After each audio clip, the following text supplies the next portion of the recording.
ಎಲ್ರಿಗೂ ನಾನು ನಿಮ್ಮ ಮನೆ ಮಗಳು ಶ್ವೇತಾ ಮಾತಾಡ್ತಾ ಇರೋದು. ಬೆಳಗ್ಗೆನೇ ಎದ್ಬಿಟ್ಟು ನಾವು ಇವತ್ತು ಜರ್ನಿನ ಸ್ಟಾರ್ಟ್ ಮಾಡಿದ್ದು ಶಿವಮೊಗ್ಗ ಕಡೆಗೆ. ಒನ್ ಡೇ ಶಿವಮೊಗ್ಗ ಪೂರ್ತಿ ಸುತ್ಕೊಂಬರೋಣ ಅಂತ ಹೋದ್ವಿ. ಬಟ್ ಒನ್ ಡೇ ಅಲ್ಲಿ ಶಿವಮೊಗ್ಗ ಸುತ್ತೋದು ಖಂಡಿತ ಆಗಲ್ಲ, ಅದರಲ್ಲೂ ಮಕ್ಕಳನ್ನೆಲ್ಲ ಇಟ್ಕೊಂಡು ತುಂಬಾ ಕಷ್ಟ. ಬಟ್ ನಾವು ಫಸ್ಟು ಸಕ್ಕರೆಬೈಲು ವಿಸಿಟ್ ಮಾಡಿಬಿಡ್ಬೇಕು ಅಂತ ಹೊರಟ್ವಿ. ನಾವು ಆಲ್ಮೋಸ್ಟ್ ಹೊರಟಾಗ 6 o'clock ಮನೆ ಬಿಟ್ಟಿದ್ವಿ. ಯಾಕಂದರೆ ಬೆಳಗ್ಗೆ ಬೇಗ ಹೋದರೆ ಚೆನ್ನಾಗಿರುತ್ತೆ ಅಲ್ಲಿ ನೋಡಲಿಕ್ಕೆ, ಮತ್ತು ಕಾಡಿಂದ ಆನೆನೆಲ್ಲ ಕರ್ಕೊಂಡು ಬರೋದು ಅದೆಲ್ಲ ನೋಡಲಿಕ್ಕೆ ಚೆನ್ನಾಗಿರುತ್ತೆ ಅಂತ. ಯಾರೆಲ್ಲ ಸಕ್ಕರೆಬೈಲಿಗೆ ಆಲ್ಮೋಸ್ಟ್ ವಿಸಿಟ್ ಮಾಡಿದಿರೋ ಅವರಿಗೆಲ್ಲ ಅದ್ರ ಬಗ್ಗೆ ಗೊತ್ತಿರುತ್ತೆ. ಸ್ವಲ್ಪ ಬಿಸಿಲಲ್ಲಿ ಹೋದರೆ ಆ ಫೀಲ್ ಇರಲ್ಲ, ನಮಗೂ ಎಂಜಾಯ್ ಮಾಡೋ ಆ ಪೇಷನ್ಸ್ ಇರಲ್ಲ ಮಕ್ಕಳು ಜೊತೆಗೆ. ಸ್ವಲ್ಪ ಬೆಳಗ್ಗೆನೇ ಹೋದರೆ ಆ ವೆದರ್ಗೂ ಅದಕ್ಕೂ ತುಂಬ ಅಂದರೆ ತುಂಬ ಚೆನ್ನಾಗಿರುತ್ತೆ. ಆ್ಯಂಡ್ ಗೊತ್ತಲ್ಲ, ಶಿವಮೊಗ್ಗ ಒಂಥರ ಕೂಲ್ ಪ್ಲೇಸ್. ಎಷ್ಟು ಕೂಲ್ ಪ್ಲೇಸ್ ಅಂತ ಅಂದ್ರೂ ಸಮ್ಮರಲ್ಲಿ ವಿಸಿಟ್ ಮಾಡಿದಾಗ ಮಾರ್ನಿಂಗ್ ಟೈಮ್ ವೆದರ್ ಚೆನ್ನಾಗಿ ಅನಿಸ್ಬೋದು, ಬಟ್ ಆಮೇಲೆ ವೆದರ್ ಮಾಮೂಲಿ ಬಿಸಿಲು ಇದ್ದೇ ಇರುತ್ತೆ. ಸೊ ನಾವು ದಾವಣಗೆರೆಯಿಂದ ವಯಾ ತರಳಬಾಳು ಮೇಲೆ ಹೋದ್ವಿ. ಇದು ದಾವಣಗೆರೆ ಯೂನಿವರ್ಸಿಟಿ. ಸೊ ಅದು ರೂಟ್ ಚೆನ್ನಾಗಿರೋದ್ರಿಂದ ನಾವು ಅದೇ ರೂಟ್ನೇ ಸೆಲೆಕ್ಟ್ ಮಾಡ್ಕೊಂಡ್ವಿ. ಬಟ್ ಮಾರ್ನಿಂಗ್ ಜರ್ನಿ ಏನೂ ಅನಿಸ್ಲಿಲ್ಲ. ಶಿವಮೊಗ್ಗ ತಲುಪಿದಾದ್ಮೇಲೆ ನಾವು ಬ್ರೇಕ್ಫಾಸ್ಟಿಗೆ ಅರಮನೆ ಹೋಟೆಲ್ಗೆ ಹೋದ್ವಿ. ಆನ್ ದ ವೇಯಲ್ಲೇ ನಿಮಗೆ ರೈಟ್ ಸೈಡಿಗೆ ಸಿಗುತ್ತೆ ಹೋಟೆಲು. ಅಲ್ಲಿ ನಮಗೆ ಬಿಸಿ ಬಿಸಿ ಇಡ್ಲಿ ರೆಡಿ ಆಗಿತ್ತು. ಇಡ್ಲಿ ತಿಂದ್ಕೊಂಡು ಆಮೇಲೆ ನಮ್ಮ ಪ್ರಯಾಣನ ಸ್ಟಾರ್ಟ್ ಮಾಡಿದ್ವಿ. ಸಕ್ಕರೆಬೈಲು ಆಲ್ಮೋಸ್ಟ್ 1:30ವರೆಗೂ ಇರುತ್ತೆ. ಲೇಟಾಗಿ ಹೋದಷ್ಟು ಜನ ಕಡಿಮೆ ಇರ್ತಾರೆ. ನಮಗೆ ತುಂಬ ಅವಕಾಶ ಸಿಗುತ್ತೆ ಆನೇನು ಮುಟ್ಟೋಕ್ಕಾಗಲಿ ಅಥವಾ ಫೋಟೋಸ್ ತೆಗೆಸ್ಕೊಳಕ್ಕಾಗಲಿ, ವಿಡಿಯೋ ಮಾಡ್ಕೊಳಕ್ಕಾಗಲಿ ಎಲ್ಲದಕ್ಕೂ. ಬಟ್ ಸ್ವಲ್ಪ ಬೇಗ ಹೋದರೆ ಬೇರೆ ಪ್ಲೇಸ್ನ ನಾವು ಕವರ್ ಮಾಡ್ಬೋದು. ಇಲ್ಲಾಂದರೆ ಬೆಳಗ್ಗೆನೇ ಬೇರೆ ಪ್ಲೇಸಿಗೆ ಹೋಗ್ಬಿಟ್ಟು ಆಮೇಲೆ ನಾವು ಹೋಗ್ಬೇಕಾಗತ್ತೆ.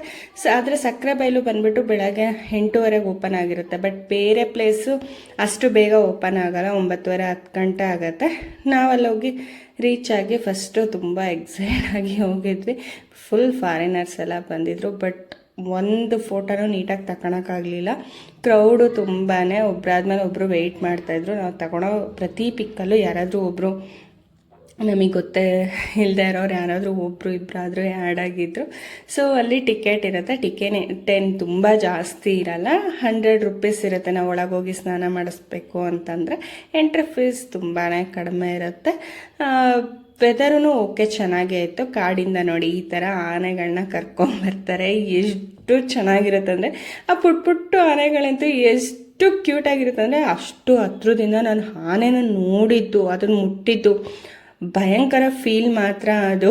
ಯಾಕಂದರೆ ನಾವು ಯಾವಾಗಲೂ ಸೊಂಡ್ಲಿಂದ ಆಶೀರ್ವಾದ ಮಾಡಿಸ್ಕೊಳಕ್ಕೆ ಎಷ್ಟು ಭಯ ಪಡ್ತಾ ಇರ್ತೀವಿ. ಅಂಥದ್ದು ಆನೆ ಮುಟ್ಟೋ ಅವಕಾಶ ಸಿಗುತ್ತೆ ಅಂತಂದರೆ ಅದು ಇಲ್ಲಿ ಮಾತ್ರ. ಅದಕ್ಕೆ ನಾವು ಸ್ನಾನ ಎಲ್ಲ ಮಾಡಿಸ್ಬೋದು.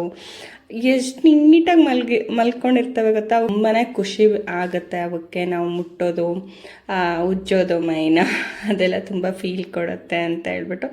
ಬಟ್ ತುಂಬಾ ಕ್ರೌಡ್ ಇತ್ತು ಕಣ್ರಿ. ಆ ಕ್ರೌಡಲ್ಲಿ ನಮಗೆ ಮಕ್ಕಳನ್ನೆಲ್ಲ ಕರ್ಕೊಂಡೋಗಿ ನೀಟಾಗೆ ಮುಚ್ಚಿಸಿ ಸ್ನಾನ ಮಾಡಿಸ್ಲಿಕ್ಕೆಲ್ಲ ಆಗಲೇ ಇಲ್ಲ. ಆಯ್ತಾ ಅಂತ ಕೇಳ್ತಾ ಇರ್ತಾರೆ ಒಬ್ಬರಾದ್ಮೇಲೆ. ಪಾಪ ಅವರು ಅಷ್ಟು ಎಷ್ಟೆಷ್ಟು ದೂರದಿಂದ ಬಂದಿರ್ತಾರೆ, ಅವ್ರಿಗೂ ಅವಕಾಶ ಸಿಗಬೇಕಲ್ಲ ಹೋಗ್ಲಿಕ್ಕೆ ಮಾಡಲಿಕ್ಕೆ ಅಂತೇಳಿದ್ರೆ. ನೋಡಿ, ಇಲ್ಲಿ ಎಂಟ್ರಿ ಟಿಕೆಟ್ ತಗೊಂಡಿಲ್ದವ್ರಿಗೆ ಅಲ್ಲೇ ದುಡ್ಡು ತೊಗೊಂಡೆಲ್ಲ ಬಿಡ್ತಾಯಿದ್ರು. ಸೊ ನಾವು ಮಾಡಿಸಿ ಎಂಜಾಯ್ ಮಾಡಿದ್ವಿ. ಬಟ್ ಸಿಂಗಲ್ ಇಂಡಿವಿಜುವಲ್ ಫೋಟೋ ಅಂತ ಆನೆ ಜೊತೆಗೆ ತೊಗೊಳಕ್ಕೆ ಆಗಲಿಲ್ಲ. ಎಷ್ಟು ಹತ್ರದಿಂದ ಆನೆ ನೋಡಿದ್ದು ಗುರು, ಎಷ್ಟು ಫೀಲು ಅಂತಂದರೆ ಸಖತ್ ಫೀಲ್ ಕೊಡ್ತಿತ್ತು. ಮತ್ತು ಕೆಲವೊಂದು ಆನೆಗಳಂತೂ ಫುಲ್ ಸ್ವಿಮ್ ಮಾಡ್ತಾಯಿದ್ವು. ಆನೆಗಳು ಹೆಂಗೆ ಅಂದರೆ ಹೋಗ್ತಾ ಇರುತ್ತೆ ಮತ್ತು ಬರ್ತಾ ಇರ್ತವೆ. ಈಗ ಸ್ನಾನ ಮಾಡ್ಕೊಂಡಿರೋ ಆನೆಗಳು ವಾಪಸ್ ಹೋಗ್ತಾ ಇರುತ್ತೆ, ಮತ್ತು ಬೇರೆ ಆನೆಗಳನ್ನ ಕಾಡಿಂದ ತೊಗೊಂಬರ್ತಾ ಇರ್ತಾರೆ. ಒಂದು ಆನೆ ಆದಮೇಲೆ ಒಂದು ಆನೆನ ಕರ್ಕೊಂಬರ್ತಾ ಇರ್ತಾರೆ. ಅವಂತೂ ಮಾವುತನ ಮಾತುಗಳು ಎಷ್ಟು ನೀಟಾಗಿ ಕೇಳ್ತಾ ಇದ್ವು ಅಂದರೆ ನಮ್ಮ ಮಕ್ಕಳು ಕೇಳಲ್ಲ ಅಷ್ಟು ನೀಟಾಗಿ, ಅಷ್ಟು ಚೆನ್ನಾಗಿ ಕೇಳ್ತಾಯಿದ್ರು. ಬಟ್ ನಾವೆಲ್ಲ ಅಷ್ಟು ಕ್ರೌಡ್ ಇದ್ದರು, ಅಷ್ಟು ಗಲಾಟೆ ಇದ್ರೂ ಒಳ್ಳೆ ಮಗು ಮಲಗಿರ್ತಲ್ಲ ಆ ಥರ ಮಲಗಿದ್ವು. ಸೊ ನಮಗಂತೂ ಚೂರೂ ಭಯ ಆಗ್ತಿರ್ಲಿಲ್ಲ. ಎಷ್ಟು ಅವರಿಗೆ ತುಂಬ ಖುಷಿ ಆಗತ್ತಂತ ಅನಿಸುತ್ತೆ. ನಮಗೂ ಅಷ್ಟೇ ಅಲ್ವಾ, ನೀರು ನೋಡಿದ್ರೆ ಎಷ್ಟು ಖುಷಿ ಅಲ್ವಾ, ಅವಕ್ಕೂ ಅಷ್ಟೇ ಫುಲ್ ಸ್ವಿಮ್ಮೆಲ್ಲ ಮಾಡ್ತಾಯಿದ್ವು. ಅಷ್ಟು ಖುಷಿ ಆಗಿಬಿಟ್ಟಿತ್ತು ಅಂತ ಅನಿಸುತ್ತೆ. ನಾವು ತುಂಬ ಹೊತ್ತು ಅದ್ರ ಜೊತೆಗೆಲ್ಲ ಆಟ ಆಡಬೇಕು. ಆದರೆ ಅಲ್ಲಿಂದ ಬರೋಕ್ಕೆ ಅನಿಸುತ್ತಿಲ್ಲ. ಬಟ್ ಕ್ರೌಡೂ ಅಷ್ಟೇ ಇರೋದ್ರಿಂದ ಯಾವಾಗ ಹೋಗ್ತೀವಿ ಅನ್ನೋ ಫೀಲ್ ಆಗ್ತಿತ್ತು. ಆಮೇಲೆ ಆನೆನ ಸ್ನಾನ ಮಾಡಿಸ್ಕೊಂಡು ಎಲ್ಲ ಹಚ್ಬಿಟ್ಟು ಇದು ಮಾಡ್ತಿತ್ತು. ಅಲ್ಲಂತೂ ಮರಿಯಾನೆ ನಮ್ಗಳ ಜೊತೆಗೆಲ್ಲ ಆಟ ಆಡ್ತಾ ಇತ್ತು, ಸೊಂಡ್ಲಿಂದ ಎಲ್ಲ ನಮ್ಮನ್ನು ಕರೀತಾ ಇತ್ತು. ಅದಾದಮೇಲೆ ಅಲ್ಲೇ ಪಕ್ಕದಲ್ಲೇ ಬೋಟಿಂಗ್ ಇರುತ್ತೆ, ನಾವು ಬೋಟಿಂಗ್ ಹೋದ್ವಿ. ಬೋಟಿಂಗ್ ಒಂಥರ ಒಳ್ಳೆ ಎಕ್ಸ್ಪೀರಿಯನ್ಸು. ಟಿಕೆಟಲ್ಲಿ ನಂಬರ್ ಕೊಟ್ಟಿರ್ತಾರೆ, ಸೊ ಹಂಗಾಗಿ ಏನು ಕ್ಯೂವಲ್ಲೇ ನಿಂತ್ಕೋಬೇಕು ಆ ಥರ ಏನಿಲ್ಲ, ಟಿಕೆಟ್ ನಂಬರ್ ಪ್ರಕಾರನೇ ಅವರು ಕರೀತಾ ಇದ್ರು. ಸೊ ಫೈನಲಿ ಬೋಟಿಂಗ್ ಸ್ಟಾರ್ಟ್ ಆಯಿತು. ಬೋಟಿಂಗು ಅಷ್ಟೇ ಒಂದೊಳ್ಳೆ ಎಕ್ಸ್ಪೀರಿಯೆನ್ಸು, ಯಾಕಂದರೆ ಅದ್ರ ಬಗ್ಗೆ ನೀಟಾಗಿ ಎಲ್ಲ ಎಕ್ಸ್ಪ್ಲೈನ್ ಮಾಡಿಕೊಂಡು ಆ ಬೋಟ್ ಜರ್ನಿ ಸ್ಟಾರ್ಟ್ ಆಗಿದ್ದು.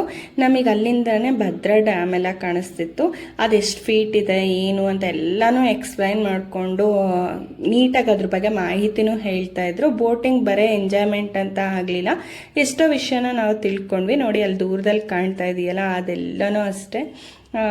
ನೋಡಿ ಅದು ಭದ್ರಾ ಡ್ಯಾಮ್ ಅದು. ಆಮೇಲೆ ನೇಚರ್ ಮಾತ್ರ ಅದ್ಭುತ ಅಂದರೆ ಅದ್ಭುತ.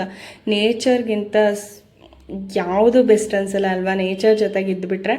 ಅಲ್ಲಿಂದ ನಾವು ನೆಕ್ಸ್ಟು ಹೊರಟಿದ್ದೆ ಶಿವಮೊಗ್ಗದ ಮೃಗಾಲಯ ಮುಗಿಸ್ಕೊಂಡು ನಾವು ಗುಳುಗುಳಿ ಶಂಕರ ಟೆಂಪಲ್ನ ವಿಸಿಟ್ ಮಾಡೋಣ ಅಂದ್ಕೊಂಡ್ವಿ. ಅಲ್ಲೇನಂದರೆ ನಾವು ಪತ್ರೆನ ಹಾಕಿದ್ರೆ ಪತ್ರೆ ಮತ್ತೆ ತೇಲ್ಕೊಂಡು ಮೇಲೆ ಬರುತ್ತೆ, ಸೊ ಅಲ್ಲಿ ಹೋಗೋಣ ಅಂದ್ಕೊಂಡ್ವಿ. ಬಟ್ ನಮಗೆ ಇಲ್ಲೇ ಟೈಮ್ ಆಗೋಯ್ತು, ಯಾಕಂದರೆ ಮಕ್ಕಳು ಎಲ್ಲ ಇದ್ದಿದ್ದರಿಂದ.